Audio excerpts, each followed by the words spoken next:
तो भाई आज बात करेंगे डांस के बारे में। क्या डांस से हमारा दिमाग तेज हो सकता है? पहले मैं ये काम की बातें बोल रहा हूँ खासकर स्टूडेंट्स के लिए, क्योंकि ज़्यादा मेरे ख्याल से स्टूडेंट्स हैं व्यूअर्स इस चैनल के, तो अपने काम की बात देखते हैं कि भाई हमारी लिखाई पढ़ाई में मदद होगी कि नहीं होगी। तो मुझे आश्चर्य हुआ कि डांस से आपका ब्रेन बहुत शार्प हो सकता है, बहुत ज़्यादा, जो कि फिर उसके आसपास की चीज़ वही है मेडिटेशन। लेकिन मेडिटेशन में काफ़ी टाइम लगता है ठीक से सीखने में, और डांस तो आप कभी भी कर सकते हो। डांस के कई रूप हो सकते हैं। अगर आप को शर्म लगती है और लोगों के साथ डांस करने में, तो आप कमरे में कर सकते हो। अपने कमरे में म्यूज़िक लगा लो इंस्ट्रूमेंटल, उसमें शब्द ना हो, मीनिंग ना हो। तो खैर कैसे डांस का हमारे माइंड से क्या संबंध है? तो एक तो शायद आपको पता हो कि जो सोक्रेटिस थे, उन्होंने 70 साल की उम्र में डांस सीखा। उससे पहले नहीं करते थे। बहुत बड़े संत थे, विचारक थे।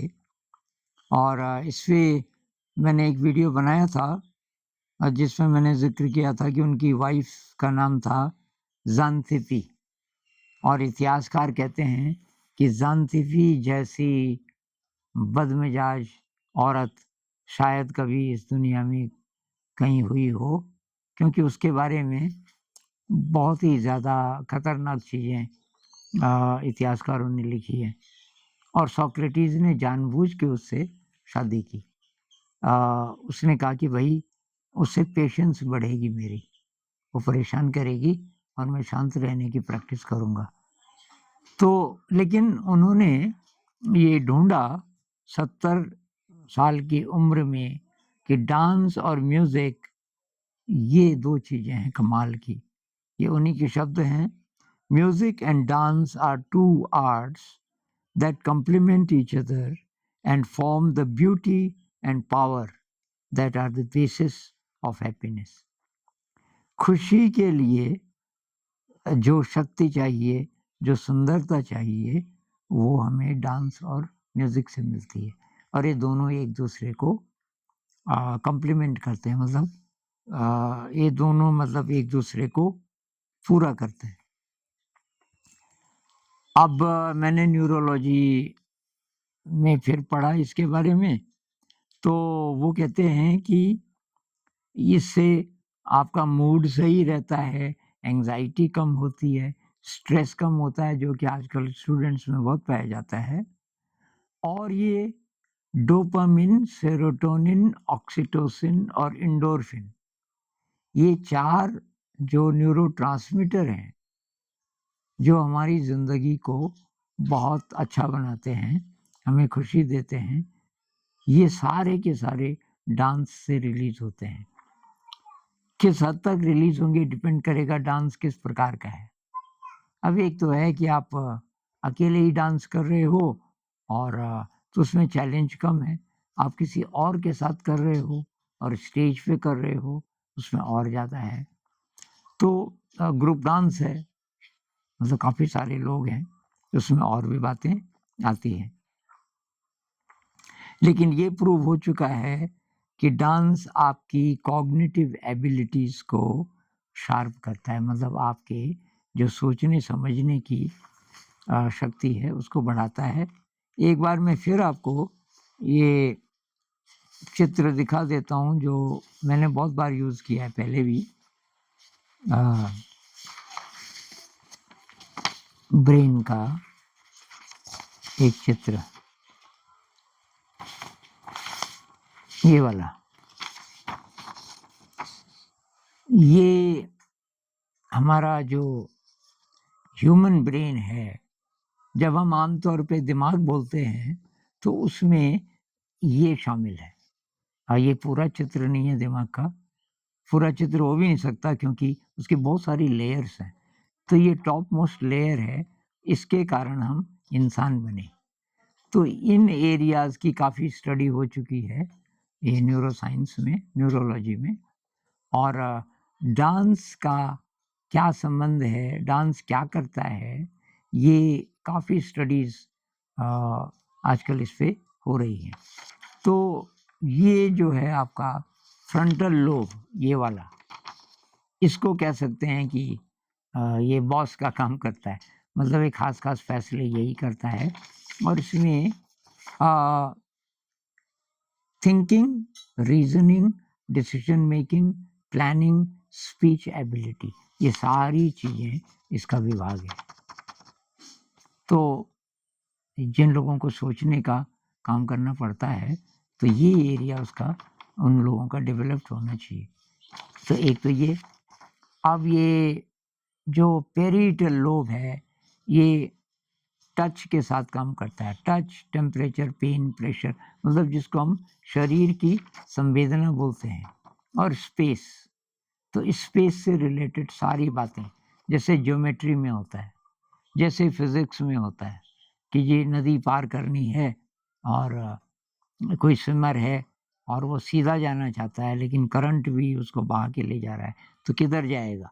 तो जब हम एंगल्स का मैं स्टूडेंट्स के मतलब की बात बोल रहा हूँ कि एंगल है, प्रोपोर्शन है, ये सब स्पेस से जुड़ी हुई चीज़ें हैं। क्षेत्रफल है, एरिया है। तो मैथ में बहुत बड़ा रोल इस एरिया का है। ये जिसका डेवलप्ड होगा तो उसकी मैथ काफ़ी अच्छी हो सकती है।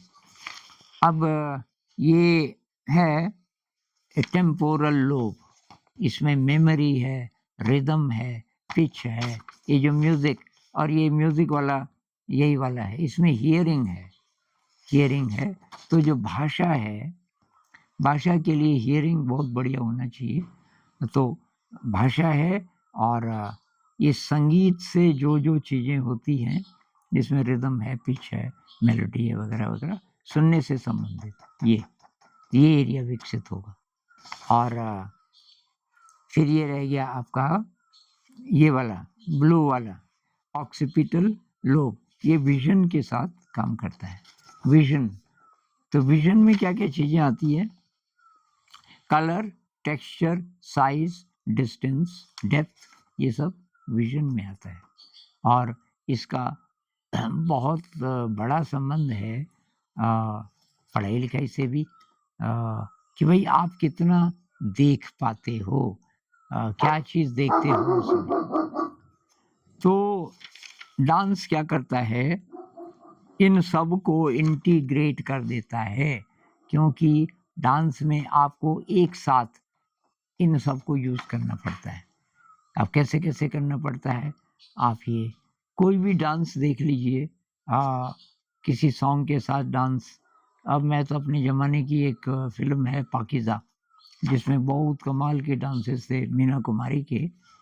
जैसे अभी आप देख लीजिए, ठाड़ी रही हो ओ बांके यार रे, इस पे जो डांस है, तो उसमें जो फीलिंग्स हैं और जो बॉडी मूवमेंट है, अंगों का संचालन है, उस सब से क्या है कि ब्रेन के सारे एरियाज तो यूज़ हो ही रहे हैं, पर आप शरीर से क्रिएट कर रहे हो उस पूरे दृश्य को, पूरी फीलिंग को, पूरे शरीर से। एक बात और कि डांस में आपका अनकॉन्शियस ब्रेन जागा होता है, अनकॉन्शियस माइंड जागा होता है। क्यों? तो ये एक राइटर है जिसका मैं जिक्र कई बार कर चुका हूँ, Candace Pert, doctor Candace Pert, अभी उनकी डेथ हो गई। उन्होंने किताब लिखी मॉलिक्यूल्स ऑफ इमोशन। उस किताब में उसने साइंटिफिकली प्रूव किया है कि हमारा जो सबकॉन्शियस कह लो, अनकॉन्शियस कह लो, जो माइंड है, वो पूरे शरीर में। तो डांस में हम पूरे शरीर को भी यूज़ करते हैं। इसका मतलब हम अपने अनकॉन्शियस ब्रेन को कॉन्शियस ब्रेन के साथ आ, काम करने के लिए एक तरीके से तैयार कर रहे हैं। अब मेडिटेशन से जो चीज़ें मिलती हैं, मेडिटेशन की जब ठीक से प्रैक्टिस होने लगती है, वो सब डांस से भी मिलती हैं, जिसमें से मुख्य मैंने बताया सेरोटोनिन, डोपामिन, ऑक्सीटोसिन और एंडोर्फिन। ये जो 4 न्यूरोट्रांसमीटर्स हैं, ये सारे के सारे डांस से भी बनते हैं। अब इनके बनने से क्या होता है? दरअसल यही वो रस हैं जिससे आप खुशी के साथ एसोसिएट कर सकते हो। तो ये चित्र मैंने किसी और वीडियो के लिए बनाया था, पर इसमें आप ये चित्र देख लीजिए। और ये कम्युनिटी पोस्ट में भी है ये वाला पन्ना। तो इसमें आप देखिए कि सेरोटोनिन है। सेरोटोनिन क्या करता है जी? Regulates mood, appetite and sleep. आपका मूड सही रखता है, भूख अच्छी लगेगी, कुछ शरीर से रिलेटेड, कुछ दिमाग से। नींद अच्छी आएगी, शांति महसूस होगी। एक मजे की बात, 95% सेरोटोनिन आपके गट में बनता है। गट मतलब ये सारा जो पाचन से जुड़ा हुआ हमारा तंत्र है, जिसको आम भाषा में पेट कह देते हैं, 95% वहाँ बनता है। और वो तभी बनेगा जब आप ठीक से अच्छा खाना खाओगे, नेचुरल। एक है डोपामिन। डोपामिन के मतलब प्लेजर वाला, लेकिन ये मेमोरी में भी, लर्निंग में, अटेंशन में, कॉग्निशन में और डाइजेशन में, इन सब में भी ये मदद करता है डोपामिन। तो डोपामिन भी इससे बनता है। ऑक्सीटोसिन क्या होता है? माँ बच्चे को दूध पिलाती है तो उस समय वो जो प्रेम की फीलिंग है वो वाली, तो वो फीलिंग, लव की फीलिंग मतलब, तो वो फीलिंग भी आपके अंदर आती है। एंडोर्फिन्स बहुत प्रकार के होते हैं। ये क्या करते हैं? मूड को ठीक रखते हैं और दर्द को कम करते हैं। कोई भी दर्द महसूस हो रहा है, आपके अंदर ऐसी शक्ति पैदा करते हैं, आपको कम महसूस होगा। तो कम महसूस होगा, इसका मतलब खुशी की फीलिंग बढ़ेगी, वेल बीइंग की फीलिंग बढ़ेगी, भाई सब ठीक है ज़िंदगी में। तो ये सब डांस से भी हो सकता है। अब जो लोग निराश होते हैं, मैंने एक वीडियो बनाया था, अभी कल ही अपलोड किया, कि लाइफ बिगिंस एट 70। 70 से 70 की उम्र में ज़िंदगी शुरू होती है। तो अब एक भाई साहब कहने लगे कि ये कैसे हो सकता है? और ये आप केवल अपने बारे में बोल रहे हो क्योंकि आप अच्छी जगह रहते हो और आपकी ज़िंदगी में कोई कष्ट नहीं है। तो ये हम ढूँढते हैं कोई न कोई बहाना उदास रहने का, कोई न कोई बहाना दुखी रहने का। वो एक शेर है ना, आदत सी बना ली है तूने तो मुनीर अपनी, कोई मुनीर शायर होगा। आदत सी बना ली है तूने तो मुनीर अपनी, जिस शहर में भी रहना उकताए हुए रहना। कुछ लोगों की हैबिट है परेशान रहने की, लेकिन न्यूरोलॉजी के हिसाब से वो बेचारा क्या करे, उसके पास ये न्यूरोट्रांसमीटर्स है ही नहीं। सेरोटोनिन, डोपामिन, ऑक्सीटोसिन, एंडोर्फिन, ये खासकर डोपामिन और सेरोटोनिन, ये दो जिसकी ज़िंदगी में मतलब जिसके बॉडी माइंड में ये काफ़ी मात्रा में होंगे, तो वो उदास कभी हो ही नहीं सकता। वो हर पल को उत्साह से जिएगा। और यहाँ लोगों की नज़र नहीं पड़ती कि भाई क्या कमी है मेरे में, क्योंकि कुदरत ने जैसा भी आपको बनाया, आप चाहो तो खुश रह सकते हो, चाहे कोई भी प्रॉब्लम हो, कोई भी प्रॉब्लम हो। तो अब आप बोलोगे कि भाई कहाँ करें डांस, हम पढ़ाई करें कि डांस करें? तो भाई आप क्या कर सकते हो, कमरे में तो कर सकते हो ना। मुझे भी शर्म आती है स्टेज पे, तो मैंने कभी कोई डांस ऐसे सीखा भी नहीं। और जहाँ-जहाँ ये लोग देखते हैं, वहाँ-वहाँ मेरे को अच्छा नहीं लगता। पर एक बार मैंने एक जगह डांस किया। लेकिन वहाँ लोग नहीं देख रहे थे मुझे। हुआ क्या कि कोई आध्यात्मिक आयोजन था किसी आश्रम में और उसमें तब रात को उन्होंने एक स्पिरिचुअल डांस कह लो, एक ऐसा म्यूज़िक लगाया इंस्ट्रूमेंटल बहुत बढ़िया और उसपे लोग भाव विभोर होके डांस कर रहे थे। ये ग्रुप डांस नहीं था, सब अकेले-अकेले ही डांस कर रहे थे अपने हिसाब से। और मेरा भी मन किया म्यूज़िक बहुत अच्छा था। रात की बात है, रात 10 साढ़े 10 11 वो डांस काफ़ी देर तक चलता रहा। तो उस हॉल में एक कोना ऐसा था जहाँ लगभग अंधेरा था। वहाँ लाइट्स नहीं थी, एकदम किनारे। तो उधर कोई नहीं था और काफ़ी बड़ा हॉल था, तो उस इलाके में कोई था नहीं। मैं वहाँ चला गया और वहाँ जाके आँखें बंद करके और एक ही जगह खड़े होके लेकिन सारे शरीर को मैं रिदमिकली मूव करने लगा, हाथों को टाँगों को, सारे शरीर को और मुझे बहुत मज़ा आ रहा था। 10-15 मिनट के बाद मैंने आँखें खोली, तो जितने बच्चे थे वहाँ, मतलब बड़े लोगों के साथ उनके बच्चे इधर-उधर से आए हुए थे लोग। बच्चे मतलब वो ज़्यादातर थे 9, 10, 11, 12 साल के और ज़्यादातर लड़कियाँ।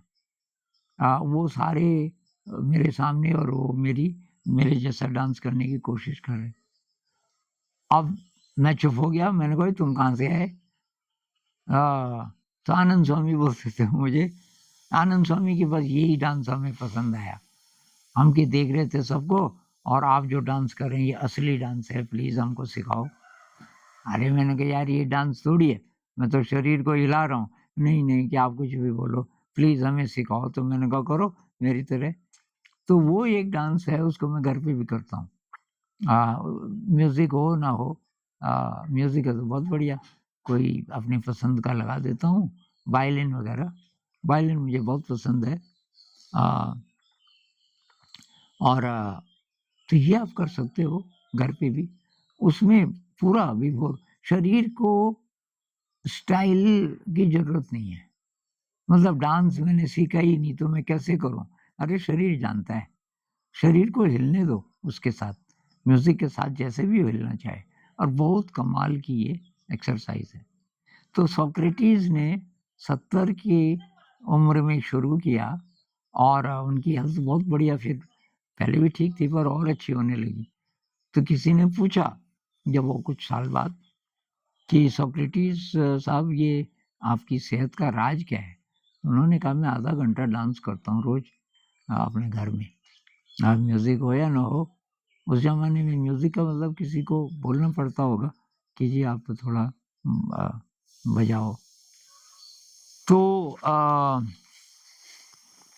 फिलहाल इतनी बात करते हैं कि इंस्ट्रूमेंटल म्यूज़िक पे मैंने बोला था कि भाई ये बहुत ज़्यादा ब्रेन के लिए अच्छा है और अभी ये डांस की मैं बात कर रहा हूँ, तो आपके पास टाइम नहीं है, एक्सरसाइज़ के तौर पे ले सकते हो डांस को आप कि डांसिंग मूवमेंट्स विगरस खूब बॉडी को शेक करना है मतलब शरीर को खूब हिलाना है। जैसा भी शरीर चाहे, जैसे भी करके चाहे अ, और आप फिर इसका रिज़ल्ट देखोगे।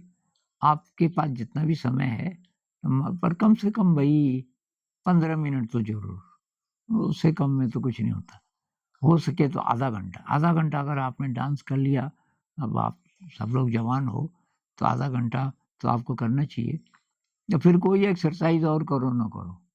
खाना सही खाओ ये जो नेचुरल फूड है और ये आधा घंटा आप डांस कर लो तो आपके पढ़ाई-लिखाई में बहुत ज़्यादा इसका असर पड़ेगा और जो बड़े उम्र के लोग हैं, उनकी रिलेशनशिप पे फ़र्क पड़ेगा, उनके लाइफ़ के प्रति एटीट्यूड में फ़र्क पड़ेगा। एक और स्टडी से पता चला कि जो लोग डांसर थे जवानी के समय में या काफ़ी टाइम तक रहे, उनको मानसिक रोग नहीं होते। उनको किसी को भी बुढ़ापे में डिमेंशिया नहीं हुआ। उनको कभी डिप्रेशन नहीं होता, कोई एंग्ज़ायटी नहीं होती और ये बहुत बड़ी बीमारी है आजकल जवान लोगों में, ख़ासकर स्टूडेंट्स में। एंग्जाइटी बहुत ज़्यादा है, डिप्रेशन बहुत ज़्यादा है, तो उसका एक इलाज ये है, आधा घंटा आप रोज़ डांस कर लो और उससे फ़र्क पड़ेगा। आपकी सेहत अच्छी होगी, आपका मूड अच्छा रहेगा, आपकी पढ़ाई अच्छी होगी, आपकी जो कॉग्निटिव एबिलिटीज़ हैं, मतलब सोचने समझने की मेमोरी इत्यादि की जो योग्यताएँ हैं, वो बढ़ेंगी। आज इतनी बात करेंगे। नमस्कार।